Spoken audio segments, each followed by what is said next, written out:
G'day, now we're back with the next chapter of our soil testing and nutritional program.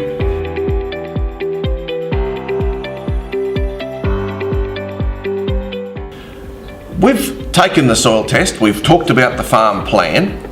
Now we come back to the nitty-gritty of sitting down with the soil test. It's come back through to us, it's taken about 10 days, it's come back, and we can have a look through that soil test then, just to see what it really means to you and to your operation. So, think about your soil.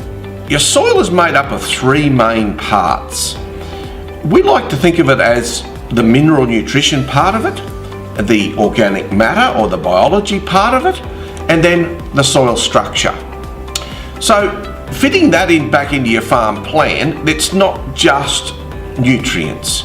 It's nutrients as far as mineral nutrients and soluble nutrients as NPKs and so forth. Think about organic matter, what organic carbons mean to you in your soil, and the biology that feeds, and the life within soil, the oxygen that's within soil, and then also the structure of your soil. Be it a clay-based soil, be it a sandy-based soil, be it on the eastern side of the Great Dividing Range or on the western side, high rainfalls, low rainfalls. So as we continue down that line, we think of your crop and your pasture requirements. Any agronomist or field staff will have done the research back on what the crop requires, what its nutrient removal from the soil is. It would have had a look or done a pH test. The soil report will show you what the pH of that soil is. And different pH levels within soil influence the nutrient availability. That can be discussed at length with your soil report. Nitrogen will be looked at. Phosphorus, the root stimulation, how much the root takes the phosphorus from the soil. The sulfur requirements to build a good strong plant. Then we'll look at the cation exchange capacity. That means the calcium, magnesium, the potassium, the sodium, the positive elements, the cations. The cation exchange capacity really means how big the basket is within your soil to hold and store nutrient. Then we'll look at the micronutrients, your zincs, your coppers, your borons, and your ions. As we continue down looking at the soil report, we'll then see organic carbon or organic matter, or OC it will be described on your soil report. The organic matter is the life source within your soil. It's the soft cushion that's within the soil bed.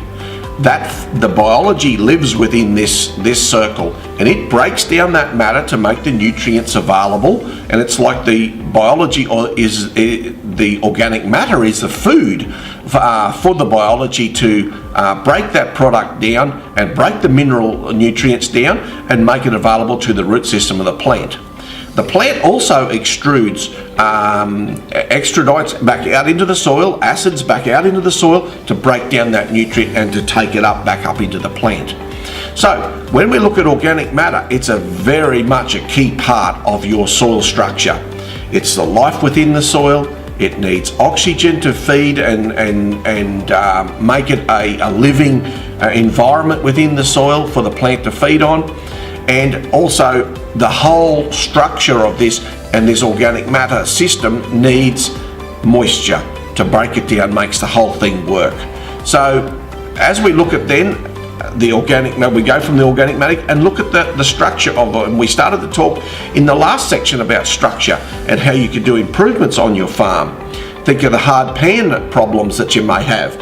You can use what we class as a penetrometer. And a penetrometer you can use out there in the field to check where your hard pan is, how much moisture you've got in your soil. So very useful tool. Us in the agronomy field will use one of these pieces of equipment. And we can also then have a look at the clay base. We can do a soluble test on your soil and see how much clays are in your soil. Have a look how much sands are there, how much erosion is around in different parts. So from there, we can then assess the soil test that we have. We can assess what organic matters in the soil. We can then have had a look at the structure of your soil. We can then develop and build a fertiliser program to suit you.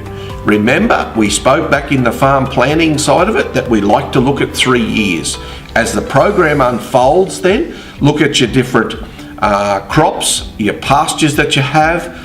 We like to think about your the legume side of things, what you're going into your pasture applications, be it a cropping application, whether you've got a cereal and a legume balance back into that over that 3-year period. Look at the different timing that you'd like to plant those crops and the seasonal impacts that you're going to have on it. We then take into account the irrigation that you may have and what the quality of the water is, what rainfall is in your area, or whether you're just strictly a dry land operation. We can build a program, a fertiliser program, to suit when we know all the little bits of detail that apply to your farm. Then we'll have a look at the equipment on your farm. Do you have an applicator that would apply that type of a fertiliser program that we have? Or the blend of fertiliser that might be required? Is it looking at the soil conditioner side of things? Or are you just wanting to feed an NPK to get a real good crop this year, this season, and it's a one season only operation? Maybe it's a leased farm and you only have a small amount of time to work within that soil. So you may just look at an NPK blend and not look at the main base soil conditioning or structural improvements on that there. So we look at different applications, different ways to spread the fertilisers, apply it, and so forth. Then we also look at staffing. Do you have the manpower to do it, or do we need to assist you in getting a fertiliser spreading operation in to help you to spread that type of a blend? So when you've got to that, and then of course it comes to time to plant or time to sow. In the north part of our country we talk about a planting operation. In the southern part of the country we talk about a sowing operation. So then once the seed is sown, the growth comes, then we continue to monitor that crop from there. So in crop monitoring, checking for pest disease, and your nutritional advisor in your area will help you with pest and disease control. So I hope this little soil testing section has been of help to you and to build a fertiliser program. My name's Neville Janke from Feed Central. I'm an agronomist by trade.